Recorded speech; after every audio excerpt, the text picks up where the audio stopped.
The festive season is usually a time of high alcohol consumption. December last year saw South Africans spending a staggering 7.7 billion rand on alcohol. We look at the dangers of excessive alcohol consumption, including binge drinking, and the trend of mixing alcohol with energy drinks with medical practitioner Dr. Nhlakanipho Mkize. Good evening, Doctor. Thank you very much for joining us on The Full View. So many are currently enjoying time off work, but as data has shown, a great number of people choose to spend the time relaxing, but relaxing also with an alcoholic beverage. Let's start with what would be considered worrying consumption of alcohol during this period.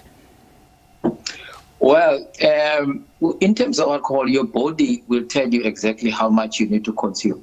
So the problem with mixing alcohol with energy drink is that alcohol is actually a suppressant and energy drink is a stimulant. So you feel sober, but you've consumed more than your body can take. So the dangers are there because your liver is a detoxifying organ. So you overload your liver, you can actually run into liver failure. But again, what's even more worrying is that you can actually develop palpitations, which can induce things like anxiety disorders. That's where the problems are, because you feel fine, but you actually consume more than you need. So the liver failure, this would be over an extended period of time where you would have been consuming the alcohol. It's not something where we're saying now if you're mixing the alcohol with an energy drink, you could then have perhaps the heart palpitations and then maybe months later you're diagnosed with liver failure. It's over an extended period. No, actually, contrary to that, when it comes to liver failure, you separate it into two. You can have acute liver failure. If you consume alcohol today, tomorrow you can actually wake up with acute liver failure. And then you've got chronic liver failure. So if you're constantly putting your liver under stress, you're consuming a lot of alcohol, then in the long run, you develop chronic liver failure. But you can develop acute liver failure in 24 hours. Okay, so what would be the causes? Is it the mixing of the alcohol with energy drinks in this respect, or there are other causes of this acute liver failure? Yes, there are other causes of acute liver failure, but the thing is with energy drink, the concern is that you don't know when to stop because you're feeling fine because of the stimulant, that is the energy drink. So you consume more than your body can actually take. And one of the things that you can get is actually alcohol toxicity. So you can get toxic from consuming alcohol, and you get alcohol poisoning. So the reason why there's a problem is because you do not feel what physiologically your body would tell you that you've consumed enough. So you continue consuming because you're still feeling sober. So then you continue. But there are other causes of acute liver failure.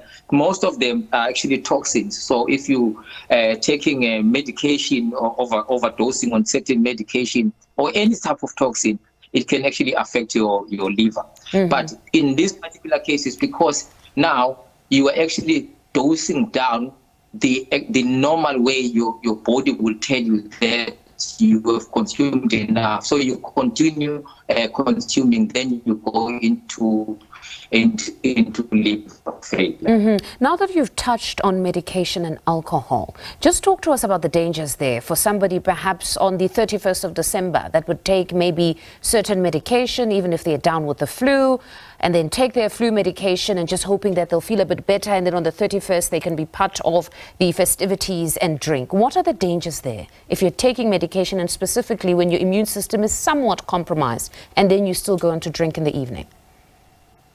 See, here's the problem. Remember, like I said earlier on, that the liver is a detoxifying organ, right? So everything you take, that's a drug, that's a chemical, will go through the liver. So now if you're taking alcohol, also can go through the liver.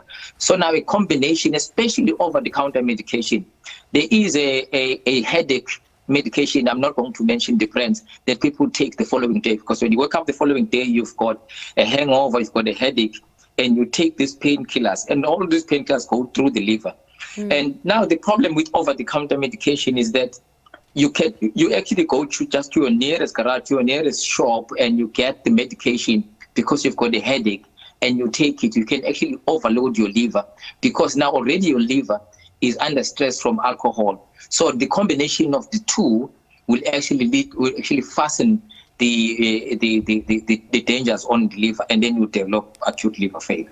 And then the other remedies that we've heard of, unorthodox of course, of how to perhaps get over a hangover. I don't know if they're using charcoal and all sorts of other things. Are those things actually correct or safe for them to use? Because many people are recommending to friends to say the next day, or even if there's certain medication that they take even before they drink, to say that that will assist to ensure you don't have a terrible hangover the next day. Are these things medically safe? Hangover is actually a sign of dehydration. Rehydration is the way to go. So if they take let's talk about charcoal for an example. Charcoal is just charcoal, like that you use to fry. What it does is we usually, as doctors, we give charcoal to people who've overdosed on medication, parasuicide, because it absorbs. But if it's already on your blood system, charcoal is not going to help.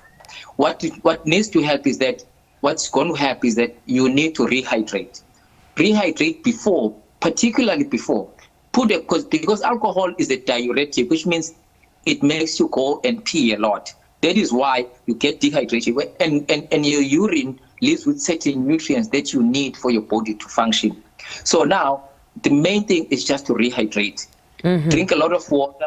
Make sure that you've got enough sugar in your system, and make sure that you eat, because eating before you drink and even before you go to sleep after a heavy night, it helps with slowing down with the absorption of alcohol and also absorb alcohol, so you get lesser symptoms. It doesn't mean you're not going to get the symptoms, but you get lesser symptoms because now you are rehydrating. All right, so they must stay away actually from the activated charcoal. Then to just in closing, the acceptable amounts of alcohol, because some say weight as a person should also be, weight of a person should also be considered, where perhaps if we're saying 2 glasses of wine are acceptable, it should be considered how much you weigh, because for some it might still have a terrible reaction to that person if perhaps they are of a smaller weight. Is this the case?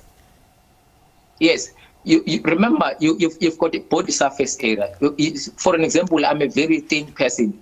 So what I consume and what someone who weighs 100 kg is not the same. You listen to your body. If you're feeling like you cannot talk normally, if feeling you cannot stand, it's your body telling you that you've consumed enough. That is why I spoke about the dangers of mixing alcohol with energy drink, because the energy drink actually suppresses those symptoms. So you are unable to listen to your own body when it's telling you that you have consumed enough. So I cannot say consume 3 glasses of wine or 4 glasses of wine, but listen to your body. Your alcohol is supposed to be consumed and then you're feeling good. But once you start feeling you can't talk normally and you can't think normally and you're staggering around, your body is telling you that you've consumed enough.